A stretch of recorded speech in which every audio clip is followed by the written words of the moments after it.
चिंतन मंथन का पहला दिन राष्ट्रीय पदाधिकारियों के साथ की गई बैठक में 5 राज्यों में मिल कर की गई चर्चा।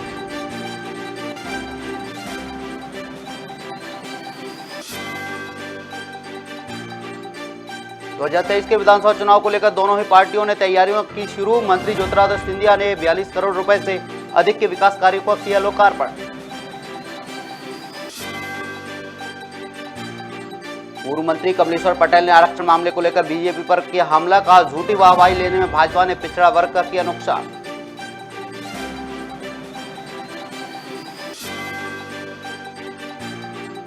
मनावर पहुंचे स्वास्थ्य मंत्री प्रभुराम चौधरी, नए बस स्टैंड का किया उद्घाटन, जिसके बाद मंत्री ने कार्यकर्ताओं से की मुलाकात।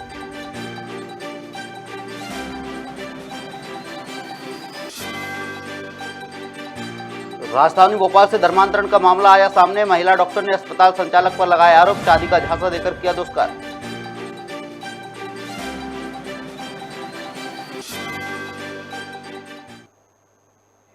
नमस्कार, मैं हूं अरुण, आप देख रहे हैं खबर भारत। खबरें विस्तार से। जयपुर में भाजपा की चिंतन मंथन का पहला दिन है, जिसमें राष्ट्रीय पदाधिकारियों के साथ बैठक की गई, जहां 5 राज्यों से मिले चुनावी जीत पर चर्चा की गई। वहीं आगामी विधानसभा चुनाव की रणनीति पर भी विचार विमर्श किया गया। इस दौरान पूर्व मुख्यमंत्री डॉक्टर रमन सिंह, प्रदेश अध्यक्ष विष्णुदेव साय मौजूद रहे।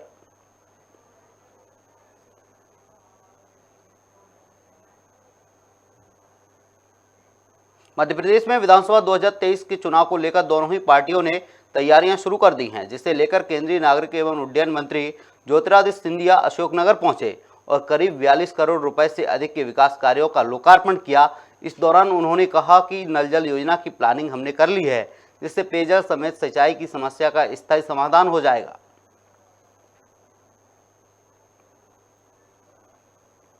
बहुत दूरगामी मुख्यमंत्री और हमने सांसद के साथ मिलकर, ब्रजेंद्र सिंह जी के साथ मिलकर, जज्जी जी के साथ मिलकर एक बहुत महत्वाकांक्षी नल जल योजना की शुरुआत की। 2000 करोड़ रुपए की सिंचाई की योजना एवं नल जल की योजना आने वाले दिनों में एक पेयजल की योजना की शुरुआत मुख्यमंत्री और हम दोनों आकर साथ में करेंगे, ताकि हर गांव में पेयजल की समस्या का समाधान हो पाए। शिवराज सिंह जी आज मध्य प्रदेश में विकास और प्रगति की सोपान लगा रहे हैं। डबल इंजन की सरकार, प्रदेश में शिवराज सिंह जी, केंद्र में नरेंद्र मोदी जी, साथ में मिलकर इस अशोकनगर को विकास और प्रगति के ऊंचे पहाड़ तक पहुंचाने के लिए संकल्पित हैं। पूर्व मंत्री कमलेश्वर पटेल ने आरक्षण मामले पर बीजेपी पर बयानी हमला किया है। उन्होंने कहा कि भाजपा वालों को अपने आप को देखना चाहिए। झूठी वाहवाही लेने में भाजपा ने पिछड़ा वर्ग को मिला हुआ अधिकार छीनने का काम किया है।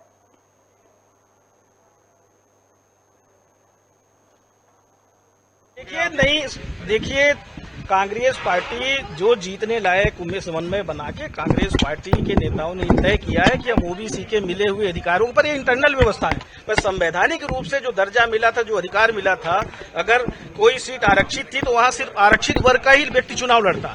उसको अगर किसी ने छीनने का काम किया है तो भाजपा के नेताओं ने किया है, भाजपा के सरकार ने किया है, कूट रचित करके नया अध्यादेश लाके जो नियम संगत नहीं था, और वो अध्यादेश वापस लेना पड़ा। कोर्ट में लोग गए, कोर्ट में सही जानकारी प्रस्तुत नहीं की और झूठी वाहवाही ले रहे, सम्मान करवा रहे, शर्म नहीं आती इनको। राजधानी भोपाल से एक बार फिर धर्मांतरण का मामला सामने आया है, जहां एक महिला डॉक्टर ने अस्पताल संचालक पर आरोप लगाए हैं। इस मामले में एडिशनल डीसीपी श्रुति सोमवंशी ने कहा है कि आरोपी ने धर्म छिपाकर पीड़िता को अपने प्रेम जाल में फंसाया है। इसके बाद उसका यौन शोषण किया। आरोपी शादी की बात पर धर्मांतरण का दबाव बनाने लगा। जब महिला ने धर्म परिवर्तन करने से इनकार किया तो आरोपी शादी से मुकर गया।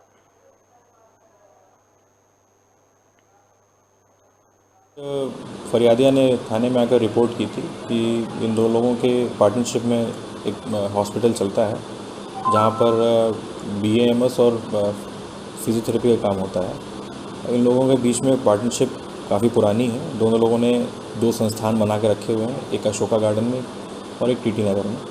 और फरियादिया ने यह बताया कि दोनों के बीच में संबंध काफ़ी लंबे समय से हैं, पर उसको कभी भी इस बात की, उसके पहले तक ये इस चीज़ की वो नहीं हुई, धमकी नहीं हुई कि वो धर्म परिवर्तन करेगी तभी उसकी शादी होगी। रिसेंटली जब उसने शादी की बात करनी शुरू की तो इसमें जो आरोपी हैं उससे ये दबाव पड़ा कि जब तक वो धर्म परिवर्तन नहीं करेगी तब तक ये शादी नहीं होगी।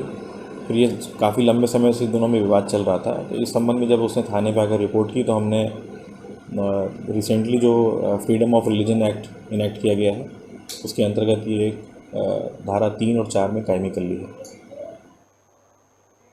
जबलपुर के बाल संप्रेक्षण गृह में नेत्र जांच शिविर का आयोजन किया गया, जिसे हम फाउंडेशन भारत संस्था के तत्वाधान में आयोजित किया गया। इस दौरान देवजी नेत्रालय से आए हुए डॉक्टरों ने सभी बच्चों की आंखों की जांच की और जिनकी आंखों में दिक्कत आई उन्हें मुफ्त में चश्मा और दवाइयां दी गई। इस विरोध में महिलाएं हम लोग सभी इस बात का निंदा करते हैं, क्योंकि जिन्होंने हमारे नरेंद्र मोदी जी जिनके लिए जो टिप्पणी की है वो स्वयं खुद इस बात का वो है कि उन्होंने देशद्रोह जैसी टिप्पणी की है और उनके खिलाफ में देशद्रोह का मामला होना चाहिए।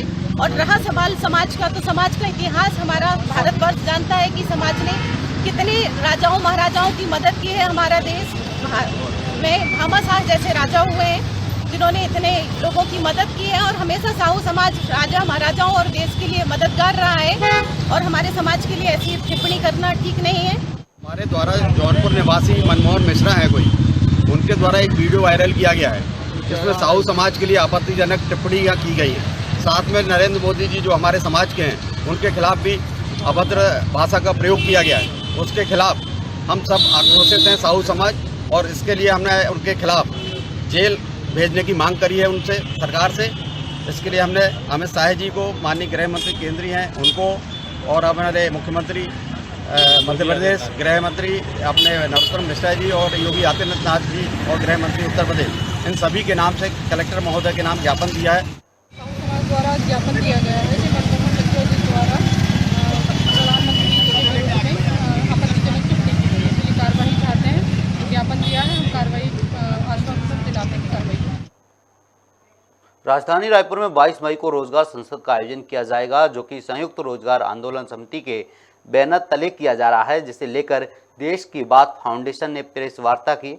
इस दौरान सर्किल सेंट्रल कोऑर्डिनेटर भानु प्रभाती ने बताया कि यह संसद देश के हर राज्य की राजधानी में हो रहा है और दिल्ली के जंतर मंतर से 16 अगस्त को राष्ट्रीय रोजगार आंदोलन शुरू किया जाएगा। आगे और क्या कुछ कहा है उन्होंने, आइए आपको सुनवाते हैं।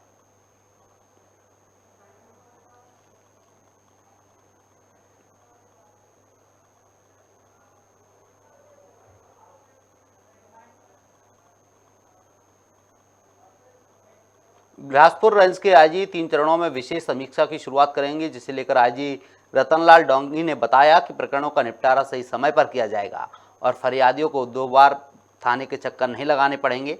साथ ही उन्होंने बताया कि इस बात की मॉनिटरिंग भी खुद करेंगे।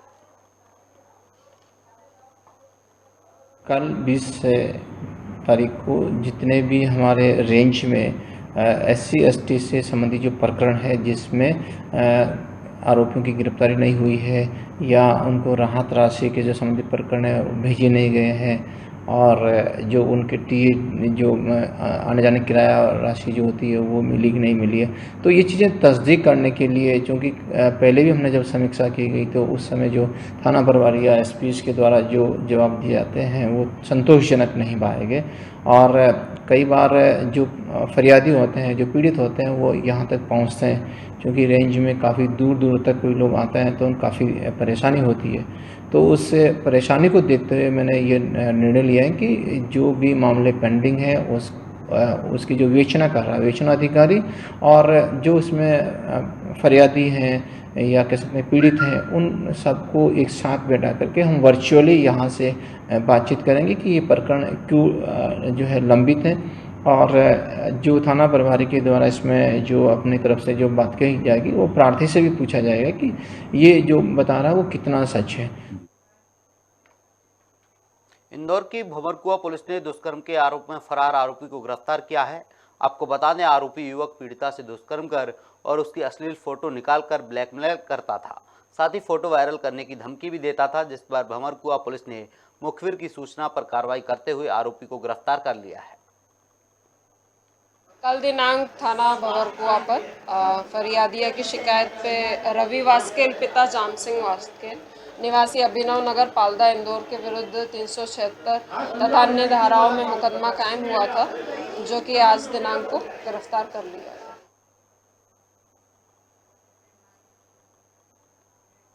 जशपुर जिले के पथलगांव विकासखंड की ग्राम पंचायत महेशपुर में एक ही परिवार के 4 लोगों के नाम से 56 एकड़ राजस्व भूमि का पट्टा जारी कर दिया गया है, जिसको लेकर ग्रामीणों ने आपत्ति जताई है और इस मामले की कलेक्टर से शिकायत कर कार्रवाई की मांग की है। आपको बता दें कि पटवारी, आरआई और नायब तहसीलदार की मिलीभगत से मामले को अंजाम दिया गया है। जिस जमीन पर पट्टा जारी हुआ है उस पर अन्य लोगों का सालों से कब्जा है।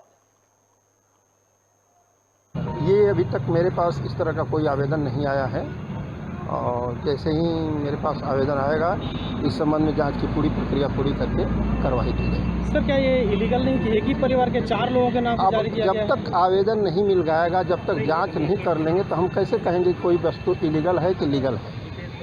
उसमें तहसीलदार, एसडीएम सभी को हम लोग बुलाए थे, आए पटवारी, आरआई और उन लोग हम लोग के यहाँ नहीं आए पंचायत में, ग्राम पंचायत बैठक में। और हम लोग गए थे पत्थलगांव में, वहाँ दिए तहसीलदार से, आरआई से, सभी से। उसके बाद में वहाँ से थाना गए, तहसील कोर्ट गए, जसपुर गए और हम लोगों को यही कैसे में ये पट्टा मिला उनको, ये फर्जी नहीं है तो उन लोग क्यों नहीं आए। हम लोग बुलाए थे ग्राम पंचायत महेशपुर में कि इसका निराकरण कर रहे हैं हम, पंचायत पूरा स्टाफ हैं, आप आइए।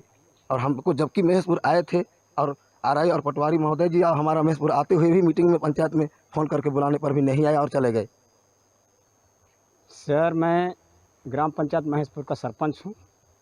2020 में सरपंच बना और 2021 और 22 के बीच में जो भी घटना भी है, इतना जानकारी हमको नहीं था कि शंकर यादव, लोकनाथ पिता, उनका इतना एकड़ ज़मीन मिल जाएगा करके। लेकिन हम लोग सोचे और उनको निरस्त करने के लिए कि सब देखिए, मैं लिंगराज यादव महेशपुर थाना बाग बाहर जिला जसपुर का हूँ। मेरे जानकारी में जैसे हमारा सदियों से हमारा बाप दादा जो कमाते आ रहे हैं, 3 पीढ़ी से जो चीज़ हमको पता नहीं है, जो ज़मीन को हम कमा रहे हैं, वही ज़मीन आज दूसरे के नाम से शंकर यादव ने अपना पट्टा फर्जी के हिसाब से बनवा के और एक ही आदमी के नाम से 50-60 एकड़ ज़मीन का पट्टा बनवा लिया है और बोल रहा है अभी कि ये मेरा ज़मीन इतना है, जिसमें अभी 30-35 परिवार का पूरा ज़मीन वहाँ लूट जा रहा है। इस सोशल मीडिया पर साहू समाज के लिए की गई अभद्र टिप्पणी को लेकर साहू समाज में खासा आक्रोश देखने को मिल रहा है, जहां बड़ी संख्या में साहू समाज के लोग ओमवती थाने पहुंचे और सोशल मीडिया में उत्तर प्रदेश के जौनपुर निवासी मोहन मिश्रा के खिलाफ एफआईआर दर्ज करवाई। इसके साथ ही उत्तर प्रदेश के सीएम योगी आदित्यनाथ और गृह मंत्री के नाम एसडीएम को ज्ञापन सौंपा। इस विरोध में महिलाएं हम लोग सभी इस बात का निंदा करते हैं, क्योंकि जिन्होंने हमारे नरेंद्र मोदी जी जिनके लिए जो टिप्पणी की है वो स्वयं खुद इस बात का वो है कि उन्होंने देशद्रोह जैसी टिप्पणी की है और उनके खिलाफ में देशद्रोह का मामला होना चाहिए। और रहा सवाल समाज का, तो समाज का इतिहास हमारा भारतवर्ष जानता है कि समाज ने कितने राजाओं महाराजाओं की मदद की है। हमारा देश में भामाशाह जैसे राजा हुए हैं जिन्होंने इतने लोगों की मदद की है और हमेशा साहू समाज राजा महाराजाओं और देश के लिए मददगार रहा है और हमारे समाज के लिए ऐसी टिप्पणी करना ठीक नहीं है। हमारे द्वारा जौनपुर निवासी मनमोहन मिश्रा है कोई, उनके द्वारा एक वीडियो वायरल किया गया है जिसमें साहू समाज के लिए आपत्तिजनक टिप्पणी की गई है। साथ में नरेंद्र मोदी जी जो हमारे समाज के हैं उनके खिलाफ भी अभद्र भाषा का प्रयोग किया गया है। उसके खिलाफ हम सब आक्रोशित हैं साहू समाज, और इसके लिए हमने उनके खिलाफ जेल भेजने की मांग करी है उनसे, सरकार से। इसके लिए हमने अमित शाह जी को, माननीय गृह मंत्री केंद्रीय हैं उनको, और हमारे मुख्यमंत्री मध्य प्रदेश, गृह मंत्री अपने नरोत्तम मिश्रा जी और योगी आदित्यनाथ जी और गृह मंत्री उत्तर प्रदेश, इन सभी के नाम से कलेक्टर महोदय के नाम ज्ञापन दिया है। समाज द्वारा ज्ञापन दिया गया है कि मनमोहन मिश्रा जी द्वारा प्रधानमंत्री जी के विरुद्ध में आपत्तिजनक टिप्पणी की गई है। कार्रवाई चाहते हैं, ज्ञापन दिया है, हम कार्रवाई आश्वासन दिलाते हैं कार्रवाई। जगदलपुर के चित्रकोट वाटरफॉल से एक वीडियो सामने आया है जिसमें एक युवती झरने से कूदकर खुदकुशी करती हुई दिखाई दे रही है। मामला बीते दिन का बताया जा रहा है। वहीं सूत्रों के अनुसार अभी तक मृतक युवती का शव गोताखोरों ने नहीं ढूंढ पाया है।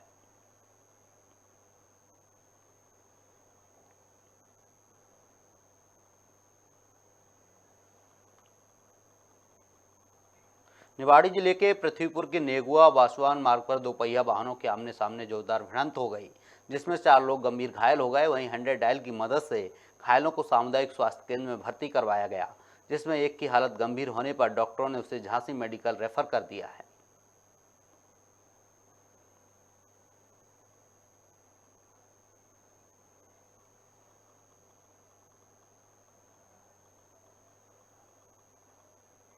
हसदेव में अरण्य मामले को लेकर आदिवासी समाज लगातार विरोध प्रदर्शन कर रहा है, जिसे लेकर आम आदमी पार्टी ने प्रेस वार्ता का आयोजन किया। इस दौरान आप प्रदेश प्रभारी संजीव झा ने बताया कि पर्यावरण विशेषज्ञों की चेतावनी के बावजूद कांग्रेस सरकार ने परसा कोयला खदान को मंजूरी दे दी है और इसका विरोध करते हुए हमारी पार्टी के कार्यकर्ता 21 मई को सीएम आवास का घेराव करेंगे। छत्तीसगढ़ में पूर्व में जब भारतीय जनता पार्टी की सरकार थी, कांग्रेस पार्टी ने हसदेव अरण्य को बचाने के लिए लगातार आवाज़ बुलंद करने का प्रयास किया। कांग्रेस के वरिष्ठ नेता राहुल गांधी मदनपुर में आके वहाँ के पेड़ों को कटने से रोकने की बात कही थी, आदिवासियों का साथ देने की बात कही थी, लेकिन सरकार बनने के बाद उनके सुर बदल गए और आज हसदेव अरण्य के जंगल काटे जा रहे हैं।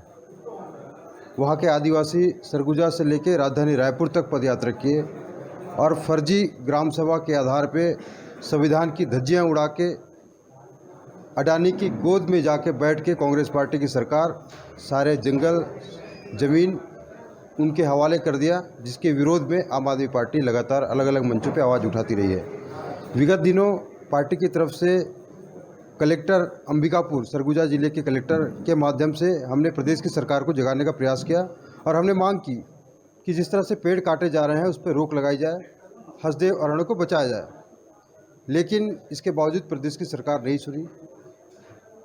आगामी 21 तारीख को पार्टी ने तय किया है कि आज तक हम इंतज़ार किए, सरकार की तरफ से कोई डिसीजन नहीं आया, तो हम कल माननीय मुख्यमंत्री जी की आवाज़ को घेरेंगे और निवेदन भी करेंगे कि सरगुजा का जो हसदेव अरण्य है उसको बचाया जाए। वहाँ की संस्कृति, वहाँ की सभ्यता, वहाँ के पर्यावरण, वहाँ के जल जंगल और ज़मीन जिसको बेचकर कांग्रेस पार्टी की सरकार अडानी की गोद में बैठी है, वो निर्णय वापस लें ताकि यहाँ का जो पर्यावरण बचे, यहाँ की संस्कृति बचे, यहाँ की सभ्यता बचे। आम आदमी पार्टी उन तमाम लोगों के साथ खड़ी है जो आंदोलन कर रहे हैं। हमारे प्रदेश अध्यक्ष लगातार उस एरिया में जाकर के उस आंदोलन के साथ खड़े हो रहे हैं।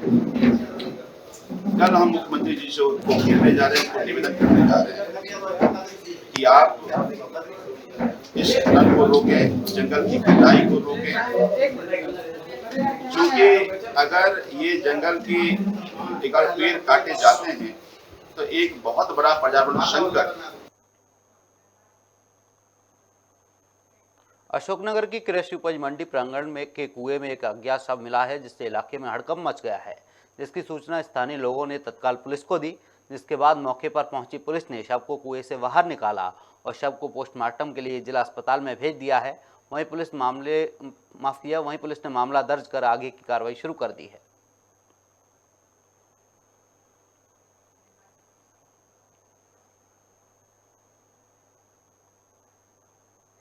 ज्ञानवापी मस्जिद मामले पर सुप्रीम कोर्ट ने तीसरी बार बैठक की, जिसमें 3 जजों की बेंच ने केस वाराणसी डिस्ट्रिक्ट कोर्ट को ट्रांसफर कर दिया है, यानी अब मामले की सुनवाई बनारस के जिला जज करेंगे। उन्होंने साफ शब्दों में कहा है कि मामला हमारे पास जरूर है, लेकिन पहले इसे वाराणसी जिला कोर्ट में सुना जाए। वहीं कोर्ट ने कहा कि जिला जज 8 हफ्ते में अपनी सुनवाई पूरी करेंगे, तब तक शिवलिंग के दावे वाली जगह को सुरक्षित किया जाए और मुस्लिमों को नमाज पढ़ने से न रोका जाए।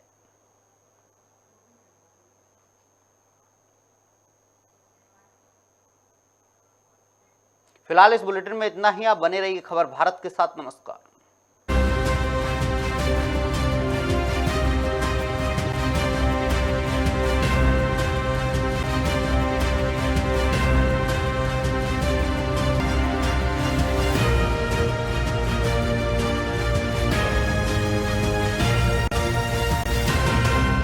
धर्म, शिक्षा,